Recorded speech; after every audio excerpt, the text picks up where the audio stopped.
안녕하세요, 텐입니다. 오늘은 갤럭시 Z 폴드4를 조금 더 자세히 사용해본 후기를 알려드리도록 하겠습니다. 사실 저는 이번에 플립보다 폴드에 관심이 더 가더라고요. 물론 이번 Z 플립4에서도 전작보다 더 다듬어진 모습을 봐서 좋다고 느끼긴 했지만 이번 폴드는 개인적으로 더 발전된 모습을 볼 수 있었죠. 그럼 지금부터 시작하겠습니다. IT도 패션이다. 디자인부터 볼까요? 플립과 같이 폴드 또한 크게 달라진 이미지는 아닙니다. 디자인 뭐 바뀐 거 없는 거 같은데? 전과 비슷한 디자인으로 보이죠? 그런데 또 자세히 보면 뭔가 다른 느낌이 드는 게 힌지의 발전으로 힌지의 크기가 작아졌기 때문에 그 남은 공간을 활용할 수가 있어 전체적인 화면 비율이 변경이 되었고 광처리가 폴드3와는 달리 유광과 무광의 위치가 다른 것을 볼 수 있죠. 이건 플립 얘기를 할 때도 했는데 저는 이전 버전에서 디자인 변화가 많이 이루어지지 않다고 해서 기기 자체의 변화가 크지 않다고는 생각하지 않습니다. 보통 아이폰의 경우에는 디자인이 매년 같잖아요. 그래도 우리는 그냥 사는 것처럼 갤럭시를 구매하고 사용하시는 분들도 갤럭시 또한 아이폰처럼 바라본다면 이번에 디자인은 크게 바뀌지 않았지만 세세하게 바뀐 것들이 많기 때문에 그런 점을 더 중점으로 보면 좋을 것 같다고 생각을 합니다. 그러니 그만큼 삼성도 올해 이렇게 출시를 하고 다음에 다시 제품 디자인을 확 바꾸면 이번 세대는 또 결국에는 의미가 많이 없는 제품이 되니까 앞으로도 그걸 생각해서 삼성은 디자인을 막 바꿀 것 같진 않죠. 우리가 아이폰에 S가 들어간 게 디자인은 같지만 조금 더 완성된 제품이라고 생각하는 경우가 있었잖아요. 저는 이번에 Z 폴드4 또한 그렇게 생각을 합니다. 돌아와서 힌지가 발전이 됐다고 했는데 이 부피가 줄어들면서 전면 디스플레이의 비율이 많이 좋아진 모습을 볼 수가 있습니다. 기존에는 두 개의 힌지로 구성이 되어 있었으나 새로운 모델이 들어오면서 하나의 힌지로 구성이 되는 형태로 변경이 되었는데요. 전에는 커버 디스플레이가 뭔가 좀 어설픈 느낌이 있었죠. 베젤 부분에서 뚝 끊기는, 그런데 이번에는 깔끔한 화면을 볼 수 있습니다. 이 디스플레이 얘기는 조금 이따가 더 얘기를 해보도록 하고요. 그리고 힌지가 바뀌면서 전부 다 뻑뻑한 느낌이 있었는데 저는 또한 단점보다는 조금 더 견고한 느낌을 주기 때문에 나쁘게 보이지는 않습니다. 이렇게 조금만 열어도 고정이 되어서 완전히 닫아줘야 되는 모습을 볼 수 있었죠. 하지만 누군가는 힌지가 뻑뻑하다는 게 단점이라고 할 수도 있고 그러니 성능도 중요하지만 디자인적인 부분에서는 꼭 실물을 한번 보시고 결정을 하시는 게 좋을 것 같습니다. 색상은 팬텀 블랙, 그레이 그린, 베이지, 그리고 삼성 공홈에서만 구매할 수 있는 색인 버건디가 있죠. 근데 이건 좀 개인적으로 좀 별로더라고요. 그리고 제가 들고 있는 건 베이지입니다. 이전에도 베이지 색상을 사용했기 때문에 그레이 그린과 같은 다른 색상을 써보고 싶었는데 이 점은 아쉽지만 개인적으로 전에도 말을 했듯 이번 베이지 색상이 너무 예뻤습니다. 그냥 들고 있으면 액세서리 느낌도 나고요. 그런데 그렇기 때문에 이게 남자분들이 사용하기에는 조금 꺼려질 수도 있지만 저라면 이번에는 화이트 대신 이 베이지를 선택할 것 같습니다. 무게의 경우에는 271g에서 263g으로 소폭 가벼워졌고 이 또한 힌지와 소재의 변경으로 경량이 된 건데 솔직히 더 가벼우면 좋았겠죠? 욕심일 수도 있지만 최소한 250g대로 내려오면 조금 더 좋을 것 같습니다. 아직은 한 손으로 누워서 보거나 그럴 때 손에 부담이 가거든요. 그래도 일단 가벼워졌다는 것에 초점을 맞추고 이제는 디스플레이를 봐볼까요? 먼저 외부 커버 디스플레이부터 볼게요. 6.2인치 슈퍼 아몰레드 디스플레이 비율이 24.5대 9에서 23.1대 9로 변화가 되었습니다. 이로써 6.2인치의 크기로 영상을 가로로 볼 때도 전보다는 화면 비율이 괜찮아졌는데 그럼에도 조금 아쉬운 건 어쩔 수 없죠. 양쪽의 렛터박스가 플립의 디스플레이 마냥 눈에 띕니다. 그래도 요즘에는 유튜브 비율이 저처럼 가로로 넓은 게 많기 때문에 이와 같은 영상들은 조금 더 채워지기도 합니다. 전에 말을 했지만 저는 대중교통을 이용할 때와 같이 주변에 사람들이 많을 때 주로 이 커버 디스플레이로 영상을 봅니다. 메인 디스플레이는 지금 내가 뭐를 시청하고 있는지 옆에서 일부러 보지 않아도 뭔가 내가 보여주고 있는 것 같은 느낌을 받아서요. 물론 봐도 상관없지만 제가 좀 눈치를 보는 스타일이라서 그런 것 같습니다. 아무튼 그래서 이렇게 커버 디스플레이로 영상을 은근 자주 보는데 이번 화면이 베젤도 얇아지고 비율도 변경이 되고 확실히 전보다는 좋다고 느꼈습니다.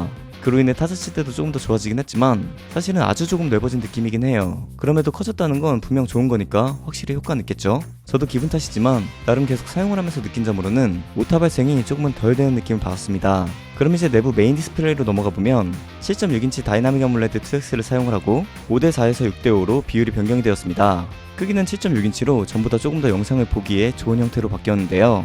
솔직히 이 또한 영상 비율이 아직 아쉽죠. 넷플릭스와 같이 OTT 서비스를 보거나 유튜브를 볼 때는 이걸 아직 풀화면으로 보게 되면 이 크기를 다 활용하지 못하는 게 기술적으로는 어쩔 수 없었겠지만 아쉽긴 했습니다. 다만 이렇게 정방향이나 오히려 세로 플랫폼을 볼 때 괜찮았고 풀사이즈가 아닌 이렇게 반만 사용을 해서 봐도 웬만한 스마트폰으로 보는 것보다 더 크게 볼 수 있었습니다.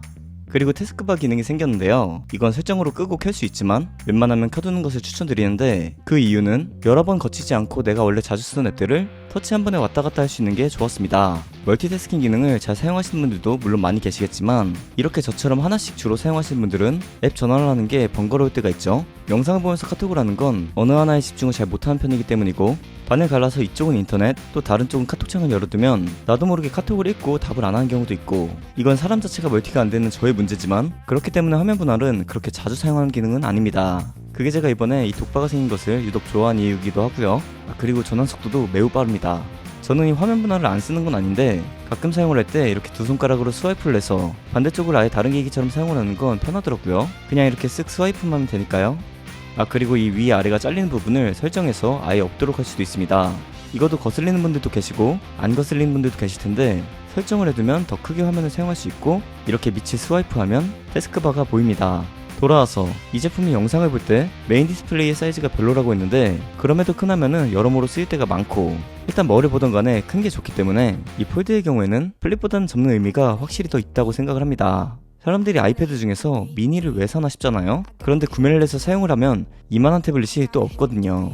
사용하기에 상대적으로 가볍고 부피도 작고 성능은 좋으니까 말이죠. 그런데 이 폴드에서 부분 아이패드 미니의 사용성을 봤습니다. 단순히 화면 크기 때문에 말이죠. 그리고 주름 부분을 잠시 봐보면 전부터 개선에 신경을 써오는 모습이 있었고, 이번도 전작에 비해 20% 향상된 UTG 필름을 사용하면서 이 또한 조금 나아지나 생각을 했지만 보기에는 크게 변화가 된 느낌은 없었습니다. 자, 그럼 카메라를 봐볼게요. 저는 카메라가 많이 발전됨을 느낄 수 있었는데요. 전에는 사실 폴드 카메라가 조금 아쉬웠거든요. 그런데 지금은 갤럭시 S 시리즈만큼 좋아진 것 같습니다. 광각 50메가픽셀, 망원 10메가픽셀, 초광각 12메가픽셀, 전면은 커버 10메가픽셀, UDC 4메가픽셀이 탑재가 되었으며 결과를 보게 되면 확실히 좋아졌습니다.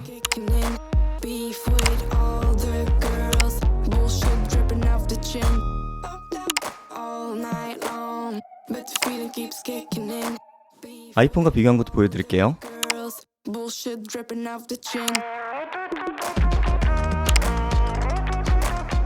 손떨방도 사용하면서 확실히 좋다고 느꼈는데요.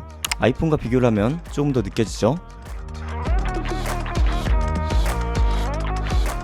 카메라를 이렇게 펼쳐서 사용할 경우 줌을 이용할 때 캡처뷰 모드를 사용하면 좋았습니다. 이렇게 버튼을 누르면 왼쪽에 미리 보기가 보이는데요. 이렇게 줌을 당길 때 전체 화면으로 내가 지금 어디를 찍고 있는지 보여주는 게 아주 편리했습니다. 촬영을 하게 되면 이렇게 옆에 결과물도 보여주고요. 그럼 이제 UDC를 조금 더 자세히 봐볼까요? 먼저 눈에 보이기는 전보다 좋아진 모습을 볼 수 있었습니다. 전처럼 모기장 느낌으로 거슬리진 않았죠? 물론 자세히 보면 티가 나는데 이 정도면 확실히 전보다 발전을 했다고 생각을 합니다. 하지만 UDC로 카메라를 사용할 경우 이건 역시 써먹을 건 못 되더라고요. 결과를 보면 환할 때 찍으면 이렇고 어두울 때 찍으면 이 정도의 결과를 보여주는데요.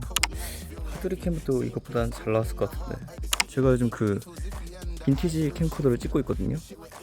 그런 느낌이 나네요. 약간 빈티지함을 느끼고 싶다. 그럼 또 괜찮을 수도. 결론은 셀카를 찍을 때는 전면 커버 디스플레이 카메라로 쓰는 게 훨씬 낫습니다. 만약 더 좋은 화질로 찍고 싶으면 펼쳐서 후면으로 찍을 수 있는데 솔직히 이건 너무 귀찮고 파지하기도 어렵습니다. 결론은 셀카를 찍을 때는 커버 디스플레이로만 찍자. UDC가 없는 것보다는 있는 게 당연히 좋지만 이 카메라를 쓸 일이 있을까 싶어요. 물론 큰 디스플레이를 봐야 하는 영상통화나 회의를 할 때는 쓸 것 같긴 한데 아무래도 상대방이 나의 모습을 좋은 퀄리티는 못 보겠죠? 배터리를 보겠습니다. 4400mAh로 전작과 동일한 배터리 용량이 탑재가 되었고 아마 이번에 탑재가 된 AP에서 전력 효율이 조금 더 좋아졌을 것으로 예상이 되는데, 일단 실사용 후기가 중요하겠죠? 매일 이것만 사용을 하진 못했지만 하루 종일 사용을 했을 때 아무래도 지금은 배터리 성능이 가장 좋을 때여서 그런지 사진과 동영상을 열심히 찍어도 괜찮았습니다. 아직은 플립3와 초반에 사용을 할 때 거의 비슷한 느낌을 받았는데 이는 조금 더 오래 사용을 해보고 롱텀 사용기로 다시 알려드리도록 할게요. 마지막으로 성능은 퀄컴 스냅드래곤 A 플러스 젠 1이 탑재가 되었고 램은 12기가, 용량은 256기가, 512기가, 그리고 삼성 공홈에서만 살 수 있는 1TB가 있습니다. 일단 스펙만으로도 전보다 좋아진 모습을 볼 수 있고요. 긱벤치 결과는 이렇습니다. 이 또한 직접 구매를 한 제품은 아니기 때문에 GOS에 관한 직접적인 테스트는 못했지만 후에는 꼭 한번 이거를 다시 달아보고 싶습니다. 많은 사람들이 GOS로 삼성에게 많이 실망을 했기 때문에 이를 어떻게 풀어나가는지도 궁금했고 앞으로 어떻게 대처를 할지도 궁금하더라고요. 물론 앞으로는 저번 GOS와 같은 이슈는 아예 없었으면 좋겠습니다. 사실 저는 게임을 잘 안해서 나에게 GOS가 큰 상관은 없었지만 그걸 떠나서 숨기거나 포장을 하는 건 소비자 기반이 맞을 수 있으니까 이는 앞으로 더 신경이 쓰여야 하는 건 확실하죠. 폴드4로 게임을 할 때는 체감으론 전보다 더 부드러운 느낌이 있었고 확실히 화면이 크기 때문에 플립으로 할 때와는 다른 느낌을 주었습니다. 이건 당연하겠지만 말이죠. 근데 외부 커버로 플레이를 하니까 플립으로 게임을 할 때랑 비슷한 느낌을 주더라고요.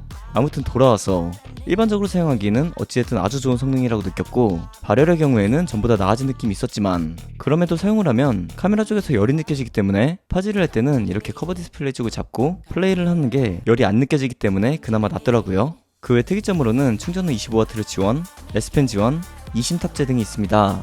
eSIM의 경우에는 조금 생소하실 수도 있는데 폰 하나로 두 개의 번호를 함께 사용할 수 있는 듀얼심 역할을 해줍니다. 해외에서는 이미 사용을 하고 있었지만 국내에서는 처음으로 eSIM이 탑재가 되었죠.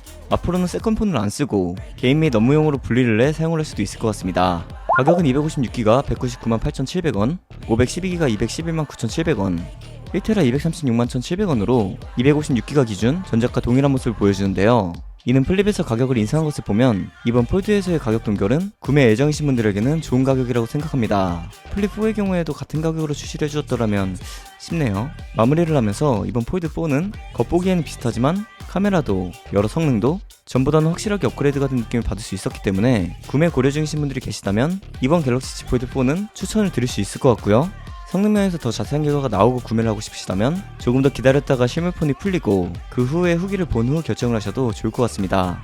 저 개인적으로는 아직까지 여러모로 만족감이 있는 폰이었네요. 그럼 오늘 영상도 시청해주셔서 감사드리고 구독 부탁드리겠습니다. 저는 텐이었습니다. 유바!